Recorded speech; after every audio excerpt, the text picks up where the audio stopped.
오늘은 처음 오리엔테이션이라 그렇게 길게 하지는 않을 거고, 우리가 앞으로 어떤 걸 배우게 되는지에 대해서 한번 설명을 드리고 맛보기 하는 정도라고 생각하시면 될 것 같아요. 기도하고 시작하도록 하겠습니다. 하나님 아버지 감사합니다. 오늘도 우리 가운데 함께 하셔서 하나님의 생명의 말씀, 귀한 능력의 말씀을 배울 수 있도록 은혜를 주셔서 감사합니다. 하나님의 말씀이 얼마나 달고 얼마나 깊은지를 우리가 깨닫기 원하오니, 하나님 진리의 영이신 성령님께서 우리 가운데 하나님의 말씀을 깨닫게 하시고 조명하여 주셔서 그 말씀대로 살아갈 수 있는 우리가 되게 하여 주옵소서. 예수님의 이름으로 감사하며 기도합니다. 아멘. 그래서 녹음을 안 올렸다. 네, 마스크 벗으셔도 돼요.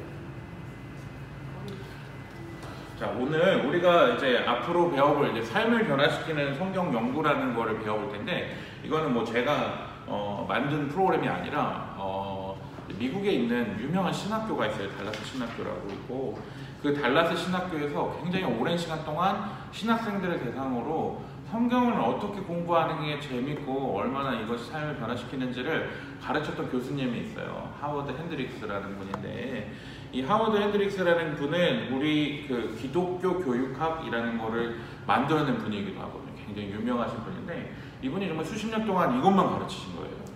그래서 이분의 책이 이렇게 나와 있는데, 이거를 천천히 읽어가면서 우리는 이 방법대로 한번 이제 해보는 거죠. 어떻게 하면 성경을 배울 수 있는지, 그러니까 성경에서 진짜 주고자 하는 메시지가 뭔지를 이 책을 통해서 배워볼 거예요. 그래서 제가 이 책에 있는 내용을 이렇게 여러분한테 이제 카피를 해서 나눠드리는 게 있을 겁니다. 요 복사한 책이 있을 거예요. 복사한 거. 제가 그때 해당하는 책에 있는 내용을 복사해서 이제 나눠드릴 텐데, 저는 개인적으로 권면드리고 싶은 거는 이 책은 하나 구매해서 보셔도 너무 좋을 것 같다는 생각이 들어요. 그러니까 이거는 우리가 수업을 할 때 미리 읽어보시면 너무너무 좋은 책이지만, 미리 읽어보면 좋지만, 아니어도 제가 이제 필요한 아티클들을 복사를 해서 나눠드릴 거니까 이걸만 따라오셔도 좋은데, 평소에도 우리가 이거를 뭐 길게 할 수 있는 시간이 아니잖아요. 이번에 코로나로 인해서 강의가 많이 줄어들었잖아요. 그러니까 그 이후에 수업에 관련된 내용들을 더 배우고 싶다, 그럼 이 책을 한번 읽어보시면서 따라하면 좋을 겁니다. 그럼 이 시간에, 지금 배우는 시간에 책 한 번 그걸 다 마스터하는 게 아니에요? 다 할 수는 없을 것 같아요. 왜냐면 우리가 기껏해야 6번, 7번 정도 모일 수 있을 것 같은데, 그 기간 안에 이 몇백 페이지짜리를 다 뗄 수는 없고요. 그러니까 요번에는 이렇게 하고, 다음 학기 때 또 이제 이어서 강의를 할 수도 있을 것 같아요. 이번 학기 때는 최대한 그 증도를 한번 나가 보도록 할게요. 그러니까 저는 개인적으로 이거를 이제 신대원 신학대학원에서 같이 이제 전사님들이랑 같이 공부를 했어요. 이 책을 가지고 같이, 예를 들어 이런 식으로 이제 성경 너무 어려운 거 아니에요? 전혀. 성도님 저도 마찬가지. 아니 전혀 어렵지 않아요.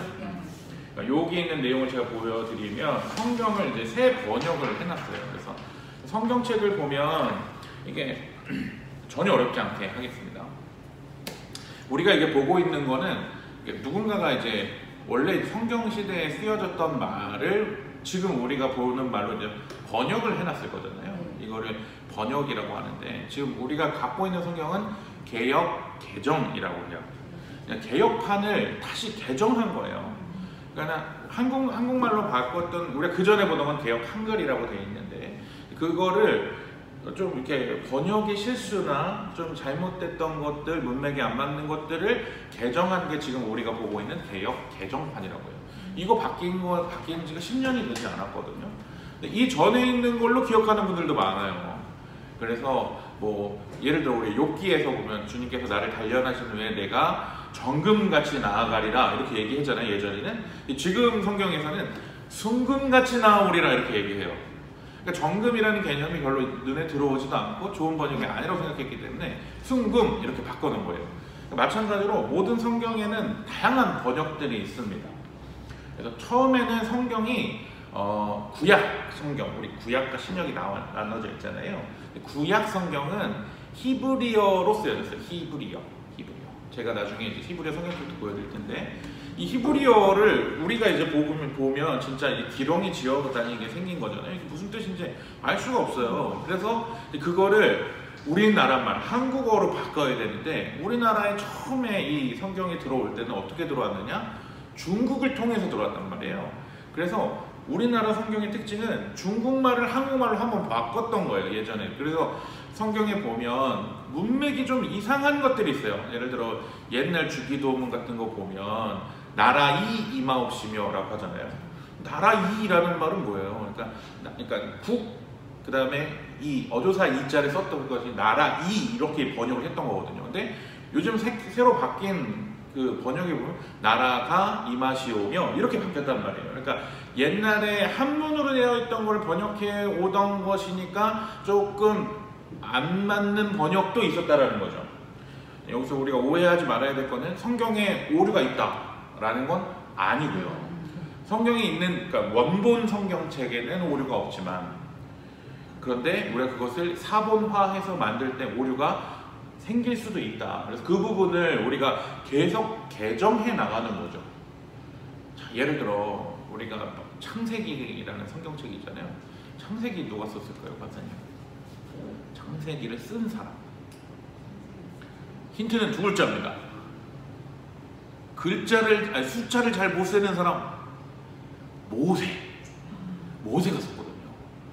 그래서 이 모세가 처음에 얘기했을 때 막 얘기를 했으면 모세는 이집트의 왕자였어요. 그러니까 왕자니까 당시의 사람들은 글씨를 알지도 못하고 쓰지도 못했는데 모세는 왕자니까 글씨 쓰는 교육을 받았단 말이에요. 그래서 하나님이 모세를 선택한 이유는 그거예요.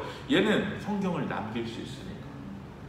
근데 모세가 썼던 것들을 지금 우리가 가지고 있을까요? 그 당시에 썼었던 거를? 아니죠. 최소 4,000년, 3,000년이 넘었던 예전 글들이 전달될 수가 없죠. 그래서 이것들을 사람들이 야, 잊어버리면 안 돼 해가지고 옮겨 적었단 말이에요. 그래서 이렇게 양피지 같은 데다도 적고 뭐라 그러죠? 갈대잎 같은 걸 만들어서 이집트에서 보면 이제 그 파피루스라고 하는데 그런 걸로도 적고 하니까 시간이 지나면 이게 부스러지기도 하고 망가지기도 하고 없어지기도 하잖아요. 그래서 사람들이 생각한 거예요. 어떻게 하면 하나님의 말씀을 틀림없이 잘 전달할 수 있을까? 어떤 아이디어를 냈을 것 같아요. 얘네가 이제 하나님, 이렇게 예를 들어 모세가 이렇게 모세 할아버지가 야, 처음에 하나님이 세상을 어떻게 만들었는지 알아? 전날에는 하나님이 빛이 있으라고 이렇게 막 이야기를 했겠죠. 그럼 그걸 어떻게 지금 우리가 알고 있는 걸까요? 근데 그 당시에 못 쓰는 사람들이 대부분이었으니까 어떻게 했냐면 진짜 옛날처럼 야, 할아버지 밑에 모이는 거야. 야, 모세 할아버지가 이렇게 얘기했어? 그래서 구전으로 전해진 거야. 처음에는 입으로 전해진 입으로. 그러니까는 근데 예를 들어 그런 거 있잖아요. 엊그저께 우리 유 성도님하고 이주찬 권사님하고 막 이렇게 얘기를 했어. 근데 각자 기억하는 게 다르다. 영숙이가 2,000원을 꽂았다고 얘기했는데 이주찬 권사님은 3,000원이라고 기억하고 있고 유 성도님은 2,000원이라고 기억하고 있어. 이렇게 다를 수가 있잖아요. 이렇게 다르지 않기 위해서는 어떻게 했을까요? 여럿이서 기억한 거예요. 그래서 이렇게 쭉 이렇게 둘러 앉아가지고 얘기를 하는 거죠. 야, 영숙이가 2,000원을 빌렸어. 그럼 맞아, 2,000원 맞아. 아니 3,000원 아니었어. 무슨 소리야, 2,000원이지. 이렇게 해서 매일 저녁에 하나님 말씀을 그대로 전달하는 훈련을 했던 거예요. 써지기 전까지. 그런데 이게 굉장히 기억력이 여러 사람이 보완하니까 세대와 세세를 지나서 굉장히 전달이 되는 거죠. 그러다 보니까 오류도 들어갈 수가 있겠죠. 아무래도 사람들이 전달한 거니까. 쓰기를 했었어도 예를 들어 히브리어 성경은 점이 굉장히 많아요. 이 점 하나만 잘못 찍어도 내용이 완전히 달라져요. 그래서 1.1획이라도 이렇게 성경에 나오잖아요. 이렇게 이루어질 것이다 라고 얘기하는데 그 점이 그거예요. 이 점을 잘못 찍으면 뜻이 전혀 달라지거든요. 그러니까 이거를 성경을 옮겨 적다가 실수할 수도 있는 거고. 그래서 성경에는 원본에는 오류가 없다. 하지만 사본에는 실수가 있을 수도 있다. 하지만 하나님의 뜻을 알리기에는 분명한 것을 하나님께서 이것들에게 주셨기 때문에 이 성경에는 정통성이 있다라고 생각하는 거예요. 그래서 우리가 성경을 읽을 때는 이런 것들의 다양한 의미를 알기 위해서 똑같은 성경이지만 그거 성경을 번역하는 사본에 따라서 약간의 차이가 있고 그것을 우리나라 말로 옮기는 데는 좀 차이가 있기 때문에 우리가 개역 개정만 보면 한문으로 되어 있고 내용이 좀 어려운 것도 있을 수 있기 때문에 그래서 다양한 번역의 성경을 읽어야 되는 거예요. 그 필요성을 이해하셨죠? 그래서 다양한 버전이 필요합니다. 그래서 여러분이 알고 있는 다양한 버전은 어떤 게 있을까요? 우리가 지금 읽고 있는 개역 개정이라는 것도 있고요. 유년부 친구들이나 우리 유치부 친구는 쉬운 성경이라고 해서 우리나라 말로 아주 바꿔놓은 거예요. 근데 이거를 번역을 누가 했냐면 신학자들이 일단 기본적으로 해놓고 말을 초등학교 선생님들, 국어 가르치시는 분들이 그 말을 다 검수를 한 거예요. 그래서 뜻을 잘 전달할 수 있게끔 만들어놨어요. 제가 그걸 읽어야 되겠네요. 그렇죠. 네. 쉬운 성경. 어때요? 그렇죠. 근데 그렇게 하면 어른들이 볼 때 이건 애들이나 읽는 거지 이렇게 생각하는 사람이 있을 거잖아요. 그래서 조금 이 개역 개정 한자어를 좀 풀어서 좀 알기 쉽게 어른들이 볼 수 있게끔 바꿔놓은 게 선생님 방금 말했던 현대어 성경이라는 게 있어요. 현대어 성경이요? 현대어 성경. 이제 이렇게 읽다가 너무 좀 어렵다, 좀 더 알고 싶은데 깊이 있게 알고 싶은데 좀 쉬운 말로 없어서 제가 현대어 성경을 사서 읽어봤더니 네네. 완전 구전처럼 이야기가 너무 동화처럼 이야기로 돼 있어요. 그렇죠, 그렇죠. 그래서 영희 씨가 읽어도 근데 그것만 너무 의존하면 교회 와서 이제 그렇죠, 그렇죠. 어색하죠. 풀리긴 한데 어쨌든 풀어서 얘기했다고 하니까 너무 접하기가 쉬운 성경이더라고요.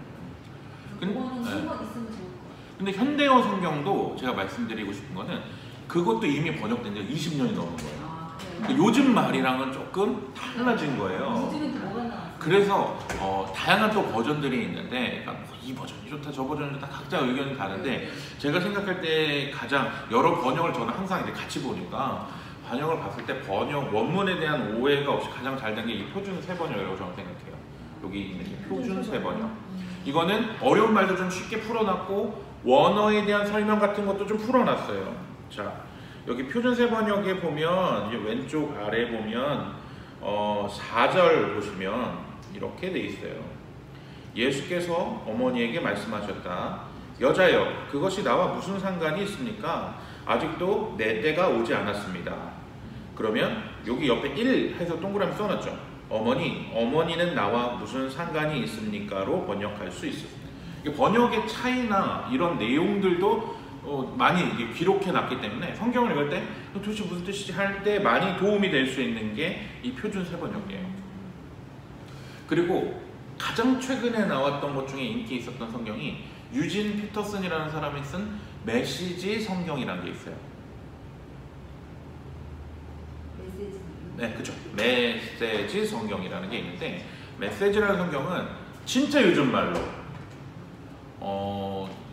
이 메시지 성경은 어떻게 해냐면 여자여 나와 무슨 상관이 있습니까? 이렇게 해석했잖아요. 여기는 그 문장 그대로를. 근데 이거는 엄마가 무슨 상관이에요? 이런 식으로 아예 우리 그 언어로 그냥 바꿔버린 거예요.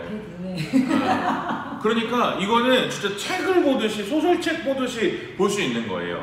그런데 이렇게 하다 보면 아무래도 번역한 사람들이 이걸 보고서 판단할 거 아니에요, 스스로. 그러니까 이걸 요즘 말로 바꾸려면 뭐로 바꿀까? 엄마 무슨 상관이야? 내 멋대로 하게 냅둬. 이렇게 이걸 번역한 사람, 만든 사람의 주관이 좀 지나치게 많이 들어갈 수가 있어요. 그래서 그거는 좀 너무, 그러니까 전체적으로 너무 이해가 안 간다. 그런 메시지를 보겠지만 어느 정도 이해가 가는 성경이면 표준세 번역 정도가 좋겠다 라는 생각이 들어요. 그리고 그 옆에 이제 영어 성경도 하나 써놨는데 이 영어 성경은 단어의 의미가 의외로 이렇게 한자로 되어 있는 설명이 많아요. 그럼 예를 들어 8절에 보면 연회장에게 갖다 주라 이렇게 얘기하잖아요. 이제는 떠서 연회장에게 갖다 주라 하면 그럼 연회장이 뭐지? 그럼 8절에 보면 Take it to the master of feast. 그러니까 축제의 주인. 그러니까 결혼식을 보면 우리랑 좀 문화가 다른데 걔네는 결혼할 때 보면 그러니까 신랑 측이나 신부 측의 어른이 잔치를 총괄하는 거예요. 그러니까는 뭐라고 해야 되나? 우리 제사를 장례할 때 상주처럼 모든 걸 이렇게 관할하는 사람이 있는 거예요. 신랑과 신부는 아니고 왜냐면 걔네들이 결혼해야 되니까. 그렇게 하는 사람이 마스터 오브 피스트라는 건데 의외로 한자로 되어 있는 의미가 이해가 안 갈 때는 영어 성경이 쉬울 수도 있는데 영어 성경도 되게 많아요. 버전이 한 50개 이상 돼요. 그 중에서도 가장 요즘에 많이 보고 있는 게 이 ESV라는 거예요. 제가 이제 성경 프로그램도 여러분한테 다 깔아드릴 거예요. 그러면 이제 그거를 보시면 아, 이때는 무슨 뜻이지? 하면 잘 이해가 안 가는데 그럼 세 번역 보고 이래도 좀 이해가 안 가는데 그러면 ESV를 보면 뜻이 나옵니다. 그래서 여러 개의 성경을 봐야 내가 어떤 게 맞겠다라는 판단을 나름대로 내릴 수 있는 거예요. 이해가 가셨나요? 네. 좀 어려우세요? 좀 더 쉽게 해볼까요? 뭘 쉽게? 더 쉽게 설명을 예를 많이 들어드리면 훨씬 더 이해하기 쉬우십니다. 네. 자, 그럼 좀 아주 천천히 한번 해볼게요. 자, 오늘은 바로 이제 성경을 한번 읽어볼 텐데 이제 교회를 어렸을 때부터 나온 사람들은 이 이야기를 너무너무 잘 알고 있을 것이고 좀 커서 나온 사람도 이 이야기를 들어봤을 거예요. 어떤 성경 구절이었냐면 가나의 혼인잔치라는 성경의 이야기예요. 가나의 혼인잔치. 그래서 요 앞에 이렇게 성경 보면 이 성경책 한번 펴보세요. 요한복음 2장입니다.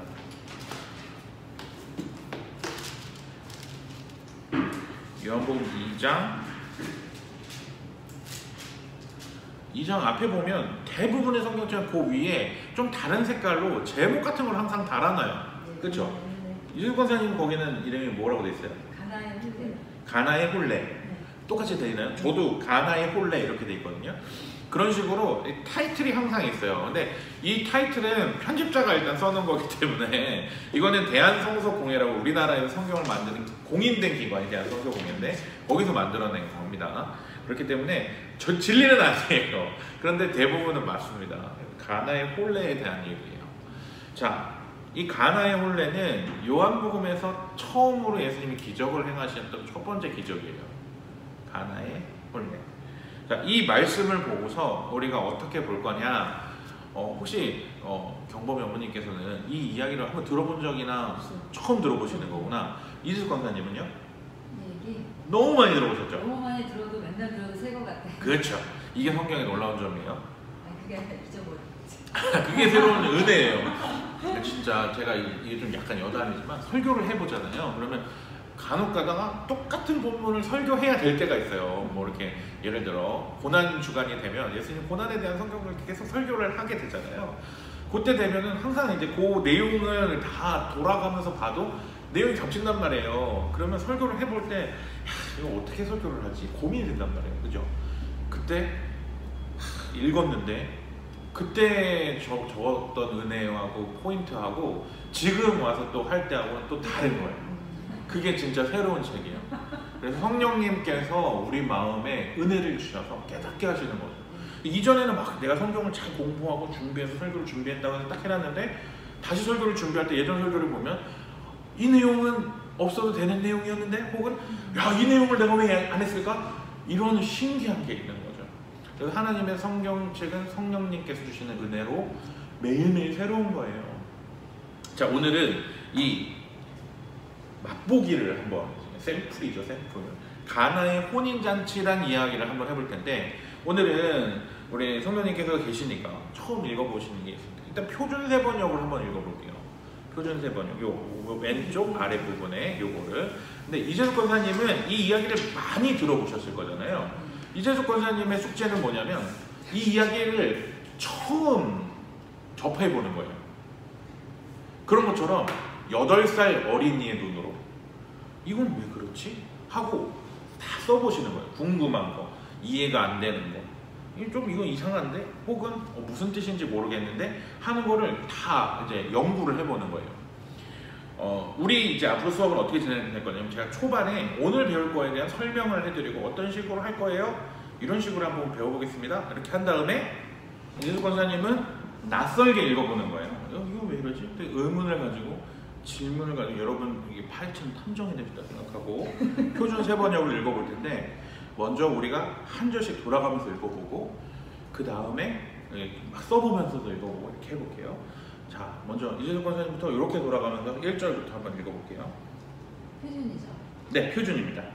사흘째 되는 날에 갈릴리 가나에 혼인잔치가 있었다. 예수의 어머니가 거기에 계셨고 예수와 그의 제자들도 그 잔치에 초대를 받았다. 그런데 포도주가 떨어지니 예수의 어머니가 예수에게 말하기를 포도주가 떨어졌다 하였다. 예수께서 어머니에게 말씀하셨다. 여자여, 그것이 나와 당신에게 무슨 상관이 있습니까? 아직도 내 때가 오지 않았습니다. 어머니는 나와 무슨 상관이 있습니까? 로 번역할 수도 있음. 네, 그러니까 이렇게도 해석할 수 있고 이렇게도 할 수 있다라는 이 설명인 거예요. 친절하죠. 그 어머니가 일꾼에게 이르기를 무엇이든지 그가 시키는 대로 하세요 하였다. 그런데 유대 사람들의 정결 율법에 따라 거기에는 돌로 만든 물항아리 6이 놓여 있었는데 그것은 물 두세 동이들이 항아리였다. 네. 예수께서 일꾼들에게 말씀하셨다. 이 항아리에 물을 채워라. 그래서 그들은 항아리마다 물을 가득 채웠다. 예수께서 그들에게 말씀하시기를 이제는 떠서 잔치를 맡은 이에게 가져다 주어라 하시니 그들이 그대로 하였다. 잔치를 맡은 이는 포도주로 변한 물을 맛보고 그것이 어디에서 났는지 알지 못하였으나 물은 떠온 일꾼들은 알았다. 그래서 잔치를 맡은 이는 신랑을 불러서 그에게 말하기를 누구든지 먼저 좋은 포도주를 내놓고 손님들이 취한 뒤에 덜 좋은 것을 내놓는데 그대는 이렇게 좋은 포도주를 지금까지 남겨두었구려 하였다. 같이 읽겠습니다. 예수께서 이 첫 번 표징을 갈릴리 가나에서 행하여 자기의 영광을 드러내시니 그의 제자들이 그를 믿게 되었다. 예수의 신성을 보여주기 위한 상징으로서의 기적. 그리스어 셈의 이용. 자, 어떤 내용인지 크게 이제 한번 설명을 드릴게요. 예수님이랑 예수님의 어머니 그리고 제자들이 가나라는 곳에 갔어요. 거기에 왜 갔느냐? 결혼식이 있기 때문에 그 결혼식 초대를 받았죠. 그런데 포도주가 떨어졌대요. 그러니까 예수의 어머니가 예수한테 포도주가 떨어졌다라고 얘기한 거죠. 엄마가 아들한테 포도주 떨어졌어. 그랬더니 아들이 뭐라고 했죠? 여자여, 그것이 나와 무슨 상관이 있나이까? 아직도 내 때가 오지 않았다. 그러니까 예수님은 이미 거절을 한 거잖아요. 근데 예수님 어머니는 뭐라 그래요? 무엇이든지 그가 시키는 대로 하세요. 좀 이상합니다. 자, 그랬는데 예수님 뭐라고 명령했냐면 돌로 만든 물항아리 6이 놓여 있는데 이 항아리에 물을 채우고 그리고 떠서 잔치를 맡은 이에게 갖다 줘라 라고 얘기했어요. 그랬더니 잔치로 맡은 이는 포도주로 변한 물을 맛보고 라고 얘기해요. 그러니까 물이었는데 포도주로 변했다는 거죠. 그리고 이것이 어디서 났는지 알지는 못했는데 물을 떠온 일꾼들은 알았어요. 그래서 잔치를 맡은 이는 신랑을 불러서 말했어요. 누구든지 먼저 좋은 포도주를 내놓고 취한 뒤에 덜 좋은 것을 내놓는데 그대는 왜 이렇게 좋은 포도주를 지금까지 남겨두었는가? 예수님께서 이 첫 번째 표징을 갈릴리 가나에서 행하셨다. 표징이라는 것은 예수님이 신이라는 것, 신적인 권능이라는 것이 표징이라고 하는데 이걸 보여주기 위한 도구로서의 기적인 거예요. 자, 지금 한번 읽으셨죠? 자, 이제부터는 볼펜을 드시고 낯설게 읽으시거나 혹은 궁금하게 읽으시면서 이거는 왜 이럴지? 라고 생각하는 걸 한번 써보시는 거예요. 최대한 이 종이를 지저분하게 만들어 보세요. 그러니까 하나하나를 우리가 약간 그 셜록 홈즈에 나오는 그 우리가 탐정이 된 것처럼 한번 파헤쳐 보는 겁니다. 아시겠죠? 시간을 제가 한 5분 정도만 드릴 테니까 한번 읽어 보시는 거예요. 다 써보세요.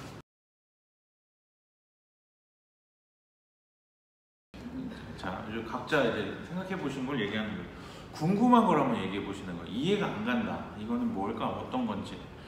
자, 먼저 성대님 먼저 한번 해보시겠어요? 뭐가 제일 이해가 안 가거나 이상하거나 밑줄 치신 부분이 뭐가 있을까요? 예수께 가서 포도주를 가져오라 했잖아요. 그렇죠. 포도주 떨어졌다고. 가져오라는지 궁금하고요. 아, 그렇죠. 그러니까 어머니가 왜 상관없는 아들한테 그걸 부탁했을까? 그것도 이상하다. 네, 또요? 항아리 왜 6개 있었는데 왜 또 좀 읽어보니까 물 두세 동이하고 6동이하고 뭐 무슨 관련 있는 말인지도 잘 모르겠고요. 이것에 대한 의문. 물 6개하고 두세 동이가 어떤 상관이 있는가? 네. 그것도 모르겠고 이제 물을 채웠는데 물이 아니라 포도주라는 맛이 된 거라는 거죠. 네네네네. 그럼 그 물인데 왜 그 포도주 마시는 건지는 모르겠고. 물이 왜 포도주를 변했는가? 이제 이게 저거랑 이게 이제 변하는 거예요? 뭐예요? 물이 포도주로 변했죠. 변한 거잖아요. 네네. 네. 그 근데 저희가 하나는- 예전에 막 그 주일학교에서 불렀던 노래 중에 물이 변하여 포도주 됐네 이런 노래를 배웠거든요. 그러니까 물이 포도주로 변했는데 물이 포도주로 변했다라고 이렇게 다이렉트로 얘기하잖아요. 근데 그냥 물로 되었는데 포도주야. 근데 이거 와, 이 포도주는 어떤 포도주인가? 야, 이렇게 좋은 포도주를 왜 여태까지 안 주고 술 취한 다음에 좋은 걸 내놨어? 라고 할 만큼 최고로 좋은 포도주였다는 거예요. 희한하죠? 물로 됐는데. 그게 이제 뭐 기적이라는 표현 같은. 그렇죠, 기적이죠. 그게 표징. 뒤에 내용은 그게 이제 기적인데 왜 어떻게 된 건지 이제 좀 그게. 오케이, 좋습니다. 자, 이슬 권사님도 낯설게 봐보셨잖아요. 늘 아는 내용인데 좀 이상하다, 혹은 뭐 이해가 안 간다 이런 게 있을까요?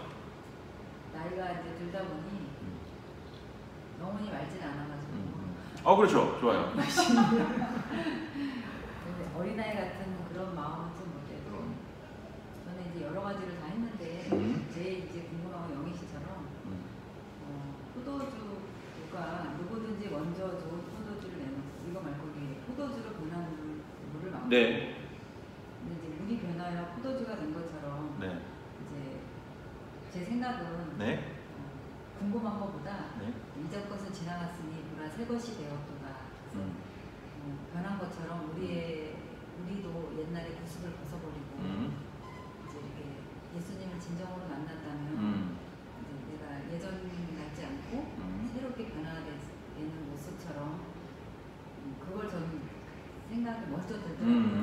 포도주가 그러니까 포도주로 변한 물을 맛보고 이 구절을 읽어보고 그 생각이 났어요. 예전 것은 지나갔으니 보라 새 것이 되었구나. 물이 포도주로 변한 것처럼 나 자신도 예전에는 물이었는데 내가 예수님을 본격적으로 만나고 정말 주님밖에 없다는 그런 신앙 고백을 했을 때 내가 이제 그때는 정말 농도 익은 포도주처럼 변해서 그 맛을 누구에게는 다 이렇게 알릴 수 있는 물맛은 맛이 없잖아요. 네, 그렇죠. 정말 맛이 있으니까 그 맛을 누구에게나 다 이렇게 전할 수 있지 않을까. 맞아요. 어린아이 같지 않은 그런. 좋은 분석입니다. 네. 자, 성경을 볼 때는 그냥 사실이겠지라고 믿는 사람도 있지만 정말 그게 사실인가? 정말 그게 맞을까? 라고 보는 사람도 당연히 있겠죠. 그래서 성경을 믿지 않는 사람들이 성경을 연구를 해본 거예요. 그래서 과연 이게 가능한가? 어떻게 사람이 바다 위를 걸어가고 바다를 가르고 물이 어떻게 포도주를 변해? 이건 말도 안 돼. 라고 보는 사람들이 이 본문을 볼 때는 거짓말이죠. 아까 권사님 얘기한 것처럼 상징인데 혹은 그냥 이게 물 같은 인생이 포도주 같은 인생으로 변화되었다라고 보는 것을 이 이야기를 이렇게 만들어낸 걸 거야 라고 얘기하는 사람들도 있어요. 실제로. 우리가 굉장히 유명한 사람 중에 그런 식의 성경 해석을 했던 사람 중이 바로 슈바이처 박사님입니다. 슈바이처 박사는 성경 신학자이기도 했거든요. 성경 박사예요. 이 사람이 얘기했던 거는 성경에 있는 내용들 중에 사실이 아닌 것들이 많다. 오류가 많다. 사람들이 지어낸 거다라고 보는 사람들도 있었어요. 독일에 있는 주로 이제 독일에서 공부한 사람들이 주로 이런 관점이 있는데, 자 이제 한번 처음부터 한번 이제 볼게요. 먹으신 것 같아요. 좀. 저 여기 선풍기 있습니다. 괜찮습니다. 아니, 저희도 한 단계. 한 단계만. 아니 땀을 흘리시네. 근데 조금 덥네요. 여기가 좀 더울 수 있어요. 흔하시다. 그 1도 차가 이렇게 크네요. 그러니까 2도 내렸을 뿐인데 1도 올렸습니다. 자 이제 한번 볼게요. 갈릴리 가나라는 곳이에요. 장소는 그쵸? 다들 동의하시나요? 장소는 갈릴리. 근데 이 가나라는 데는 어딨냐? 제가 지도를 한번 보여드릴 텐데 지도를 항상 보면 굉장히 도움이 많이 됩니다. 제가 이 지도, 이 이스라엘 지도인데 입체적으로 만들어 놓은 지도예요. 자, 여기를 보시면 갈릴리 가나가 어디 있냐면 여기 가나라고 여기 위에 있어요. 가나. 이렇게 가나라고 있어요. 이 가나라는 것과 예수님이 어디 사람이냐면 나사렛에서 왔다라고 얘기하는 부분 기억나시나요? 여기가 바로 가나 옆에 보면 나사렛이라는 동네가 바로 이 옆이에요. 그래서 실제로 여기 이따 나눠서 보여드릴 텐데 갈릴리 가나하고 갈릴리 나사렛 예수님의 고향 예수님 집 나사렛이랑은 그렇게 멀리 떨어져 있지 않아요. 날씨가 좀 당연히 보이고 그래서 이걸 바탕으로 볼 때는 예수님이 이제 나사렛 사람이니까 나사렛에서 있는 어머니가 야 결혼식이 있다니까 너도 좀 와서 좀 축하해 줬으면 좋겠어 이렇게 불렀겠죠. 그렇게 우리가 추론해 볼 수 있는 거예요. 왜 먼 동네도 아닌데 근데 거기에 누구하고 누가 같이 갔어요? 예수님하고 제자들. 그러니까 보통 이런 거 있잖아요. 결혼식 가보면 누가 결혼하는데 5만 원 내고 내 가족이 와가지고 먹으면 민폐잖아요. 그렇죠? 근데 예수님의 어머니가 그렇게 불러서 제자들도 데리고 와라고 할 정도면은 굉장히 어떤 사이가 밀접한 사이예요. 그래서 성경에 나와 있지 않지만 이 성경의 고전들을 보면 아마 이 예수님의 사촌의 결혼식이라고 보통 얘기를 해요. 그 부분은 그러니까 많은 배경적 지식들을 좀 갖고 있으면 좀 파악하겠죠. 그러니까 예수님 엄마가 포도주 떨어진 것도 알지. 왜냐면 그 잔치집 다 아는 사람들이니까 야 포도주 떨어졌는데 네가 능력 있으니까 좀 아들아 너 하나님 아들이고 너 능력 있잖아.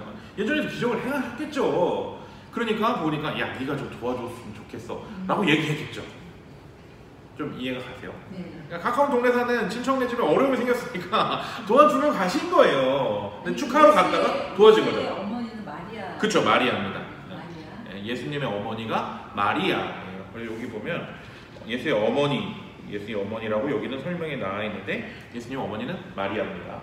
자, 여기까지는 좀 다들 동의가 가시나요? 합당한 추론인 것 같아요. 추리인 것 같죠? 네.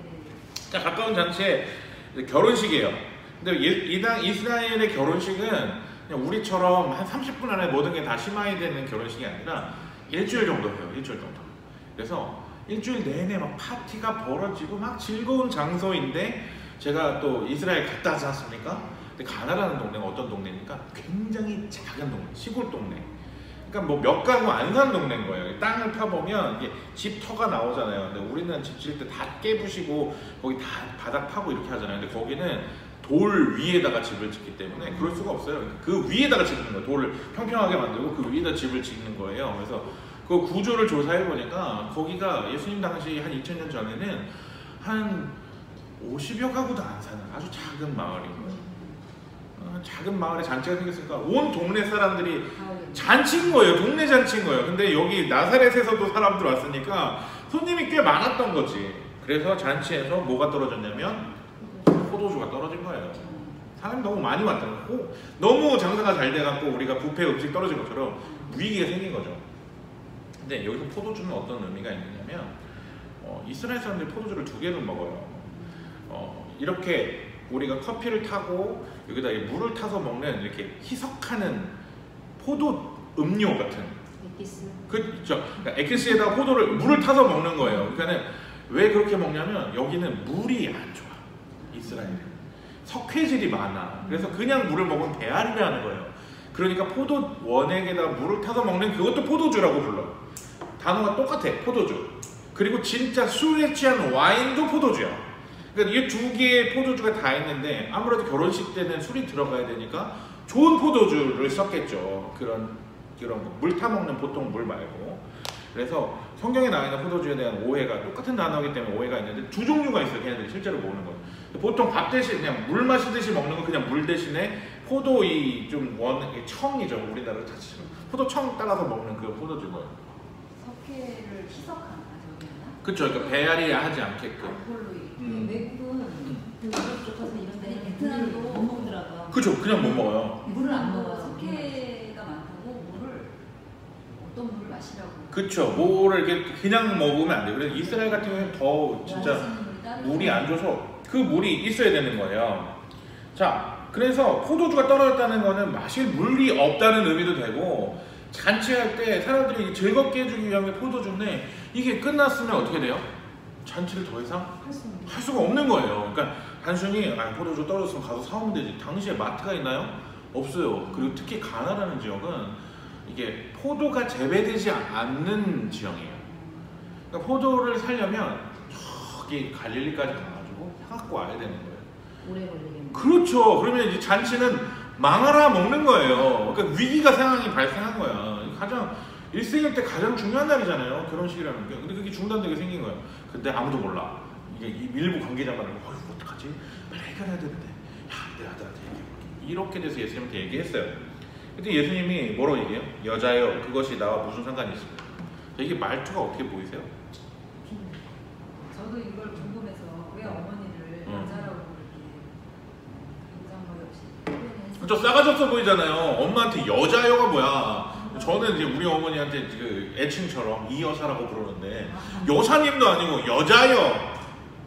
그냥 이거는 문화의 차이인데 이걸 귀네스라고 원어적으로 보면 귀네스라고 하는데 이걸 누구한테 부르느냐?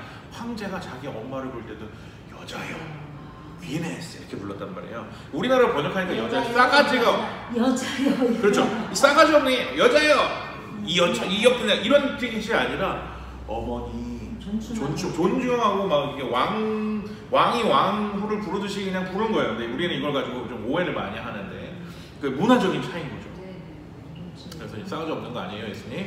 또 어머니라고 부르는 거예요. 근데 여자여, 그러니까 여자를 높여주는 거죠. 여사님 이런 식으로 봐도 좋을 것 같아요. 그러니까 제가 저희 어머니 장난처럼 이 여사 이렇게 부르는 것처럼 어머니 그게 나하고 무슨 상관이 있습니까? 상관이 없는 이유는 뭐예요? 나의 때가 오지 않았다. 내 때가 뭔지는 아직 뭔지는 모르겠어요. 근데 예수님이 내 때가 오지 않았어요. 우리는 이건 앞으로 살펴볼 거예요. 자, 아직 기적을 이룰 저기가 아닌가.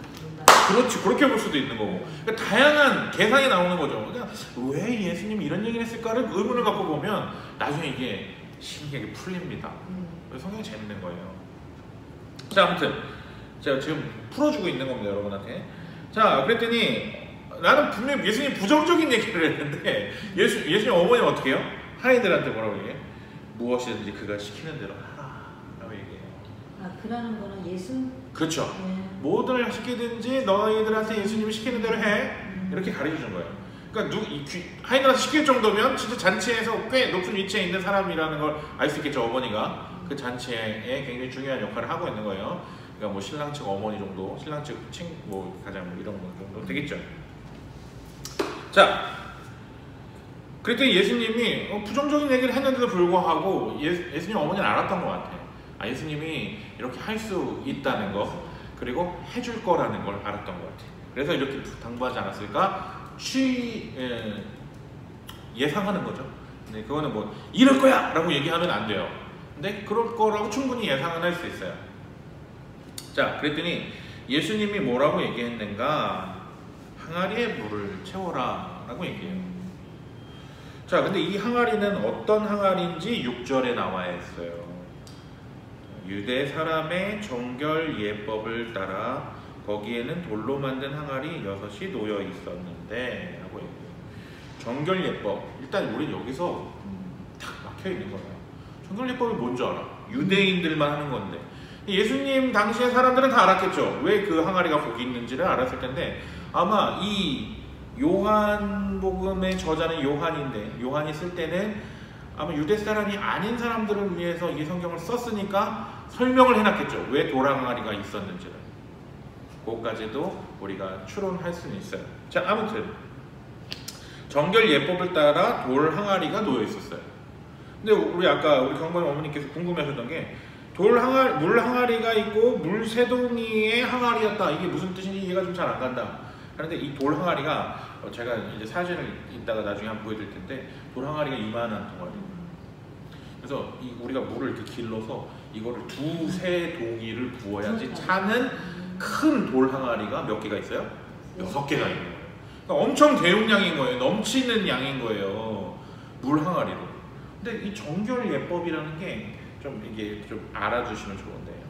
유대라는 동네는 이제 사막 지형도 많고 광야라고 하는데 모래가 있는 게 아니라 먼지가 이렇게 풀풀 풍겨 다녀요. 근데 이 성경 영어 같은 거 보시면 아시겠지만 걔네들이 신고 다니는 신발이 우리처럼 운동화를 신고 다니는 게 어떤 거 신고 다닐까요? 그렇죠. 남학생 같은 샌들 같은 거 신고 다닌단 말이에요. 그러면 이렇게 밖에서 나갔다가 들어왔어요. 그러면 엄마가 제일 먼저 뭐라고 할까요? 야, 손 씻고 발 닦아 라고 얘기하겠죠. 왜냐면 먼지가 너무 많기 때문에. 그래서 유대인의 정결 예법이라는 건 뭐냐면 밖에 나갔다 들어오면 항상 손과 발을 씻어야 되는 거예요. 그럼 이 돌 항아리는 어디 있었다고 자연스럽게 우리가 유추할 수 있어요? 집 앞에 있었겠죠. 집 앞에 돌 항아리가 이렇게 누워 있어서 사람들이 들어올 때 다 그 발을 닦고 손을 닦고 씻고 들어오는 것이 이 그럴 때 쓰는 게 돌 항아리예요. 물이 기한이가 떠서. 그렇죠, 떠서. 그러니까 우리처럼 뭐 호스가 돼 있어 틀면 나오는 게 아니라 떠다 놓는 거죠. 이게 종의 입장에서 바꿔놓으면 이 큰 항아리를 다 채우려면 얼마나 힘들까요? 왜냐면 유대는 땅이 굉장히 물이 없기 때문에 물을 기어 올리려면 수십 미터의 우물에다가 이걸 내려서 끌어올려야지 하나가 올라온단 말이에요.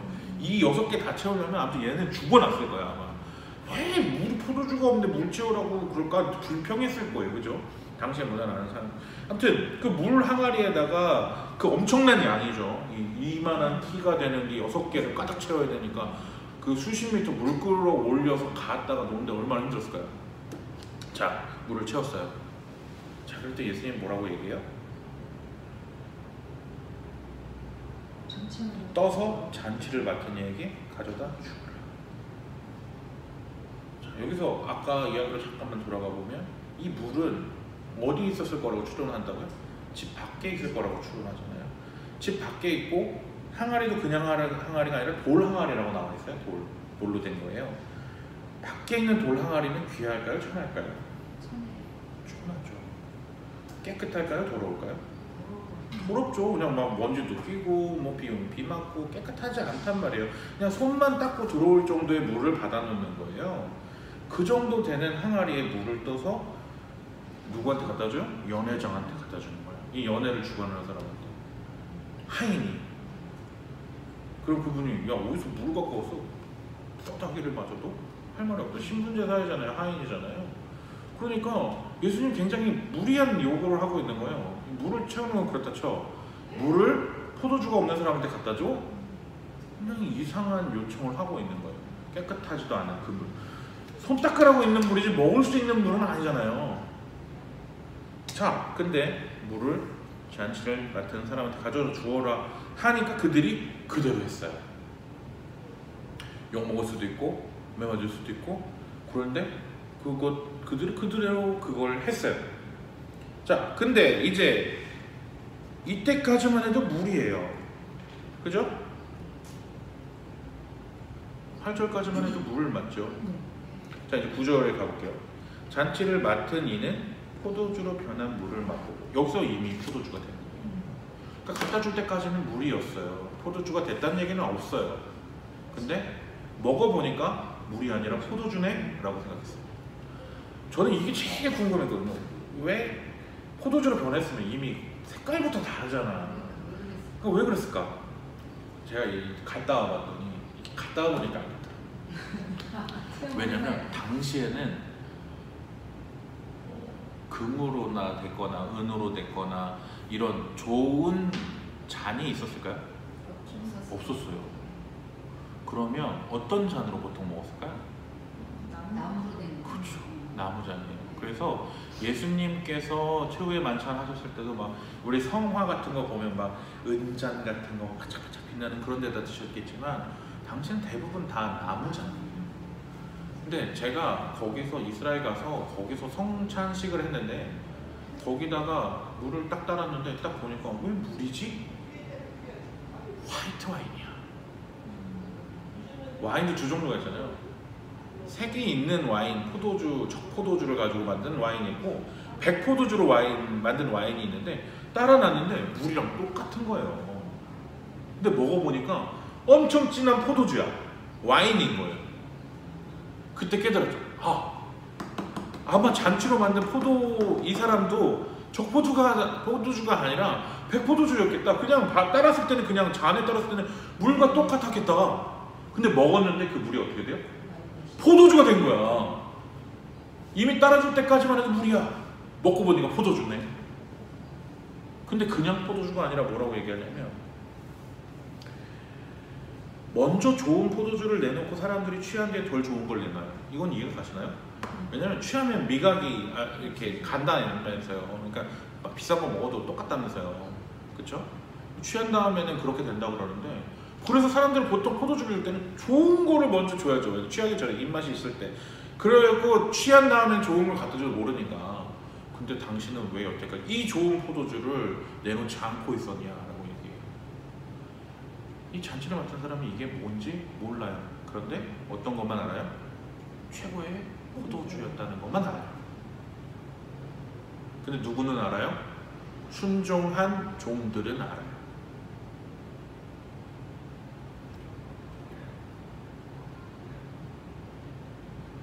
잔치가 중단될 위기에 처해 있었는데 이만한 6개의 돌 항아리로 되어 있는 포도주가 생겼으니까 포도주가 모자랄까요?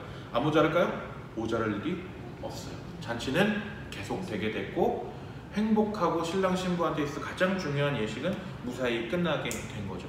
이 이야기는 뒤에 나오지 않지만 우리는 모두가 다 예상할 수가 있는 얘기죠. 11절, 예수께서 이 첫 번 표징을 갈릴리 가나에서 행하여 자기의 영광을 드러내셨다. 자기의 영광을 드러내셨어요. 제자들이 그를 믿게 되었어요. 영광을 드러냈고 제자들은 믿게 됐어요. 자, 기적의 효과. 첫 번째, 하나님한테 자기의 영광을 드러냈고, 두 번째 효과, 제자들이 예수님을 믿게 되는 기적의 효과가 2개가 일어난 거죠. 자, 어때요? 우리가 굉장히 분석적으로 읽고 추리를 하듯이 읽으니까 그냥 읽을 때보다 더 많은 정보를 알게 되었죠. 자, 이걸 바탕으로 개역개정을 다시 한번 읽어보는 거예요. 그러면 더 의미가 더 자세하게 들어올 겁니다. 자, 개역개정을 한번 읽어볼게요. 저부터 이렇게 돌아가면서 읽어볼게요. 사흘째 되던 날 갈릴리 가나에 혼례가 있어. 이런 식.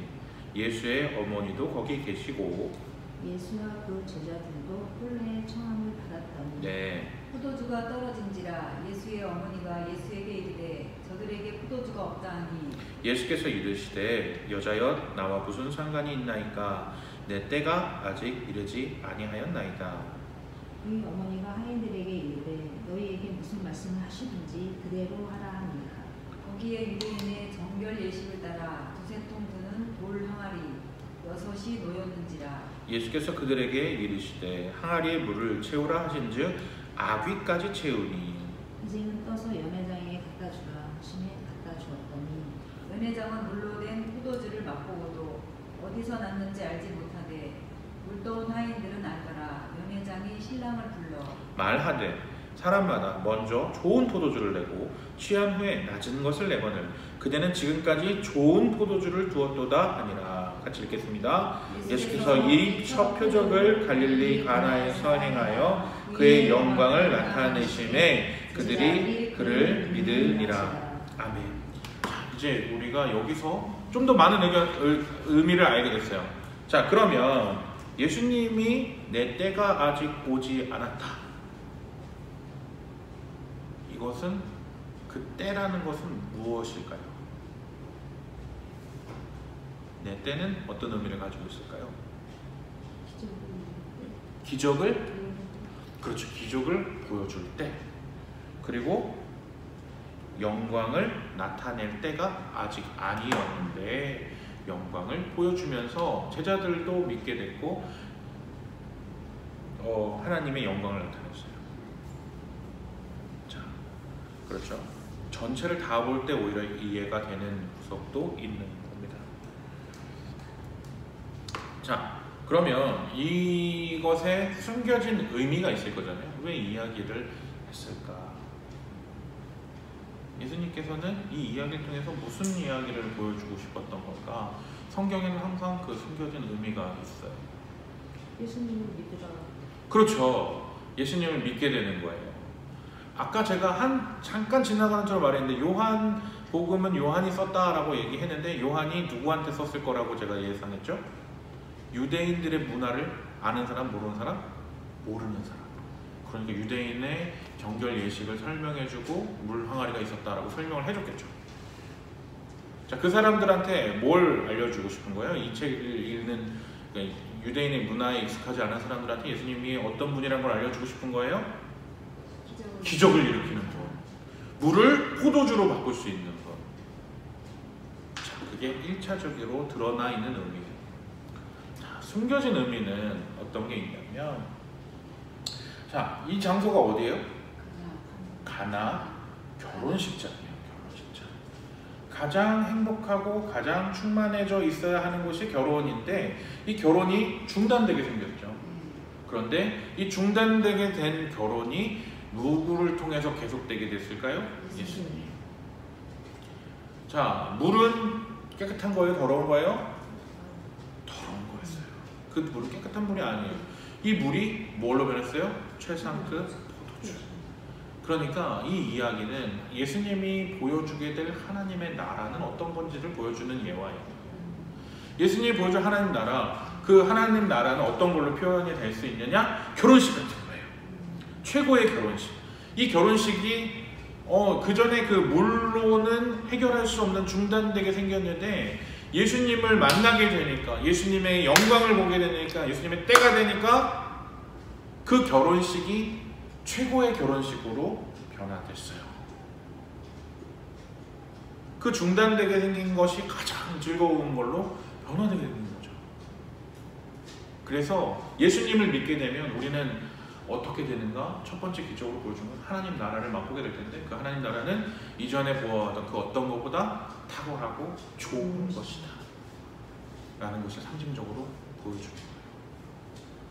그래서 이 이야기를 들 때 물로는 우리가 신분 씻고 막 이런 걸로는 잔치가 중단될 수밖에 없구나. 그러니까 이 유대인들한테는 어떤 메시지가 되냐면 우리가 아무리 손을 씻고 정결하게 한다고 해서도 우리는 결혼식이 중단될 수밖에 없지만 예수님을 믿기만 하면 우리는 최고의 혼인잔치로 우리가 바뀌게 되는구나 라는 걸 깨달을 수가 있게 되고, 또 다른 걸로는 손 씻는 데 쓰는 물과 같은 우리도 아까 권사님 얘기한 것처럼 예수님을 만나면 최고급 포도주로 존재가 변화되는 놀라운 기적이 일어날 수 있다 라는 다양한 의미가 숨겨져 있어요.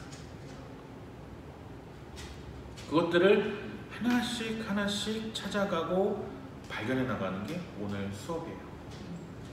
자, 앞으로 이런 식으로 이제 성경 본문을 제가 이제 오늘은 성경을 어떤 식으로 읽어볼 거예요 이렇게 얘기하고 그 관점으로 각자 이제 읽어보고 여기다 이제 쭉 한번 써볼 거예요. 그래서 이 내용을 가지고 우리가 결론을 한번 이끌어낼 수 있겠죠.